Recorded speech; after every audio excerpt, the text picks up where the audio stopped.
सरबराह हौज़ा इल्मिया Iran ayatollah Ali Raza आराफी ने आलमी Catholic church के रहनुमा पाप लियोन चहारदुम के नाम एक अहम मकतूब में उनके जुर्रतमंदाना और इंसानी मौक़िफ़ को सराहते हुए कहा है कि आपने मसीहियत की हकीकी तालीमात से वफ़ादारी का सबूत दिया है।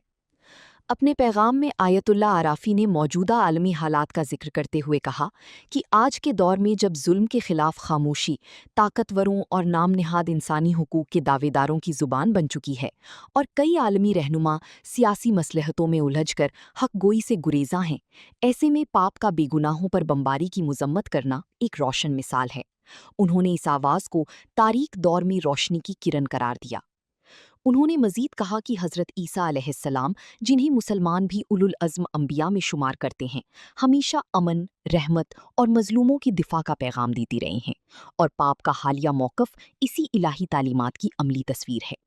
उनके मुताबिक वेटिकन सिर्फ एक मजहबी मरकज़ नहीं बल्कि इंसाफ की आवाज़ बुलंद करने का प्लेटफॉर्म भी बन सकता है। आयतुल्ला आराफी ने इस बात पर भी जोर दिया कि पाप के मौक़िफ़ ने ये साबित कर दिया है कि दीनी ज़मीर आज भी जिंदा है और दीन इंसानी माशरे में अखलाकी रहनुमाई का सबसे मौसर ज़रिया बन सकता है। उन्होंने कहा कि जालिमों को अज़ाब इलाही की याद दहानी कराना अंबिया की मुश्तरका सुन्नत रही है और यही रविश आज भी इख्तियार की जानी चाहिए।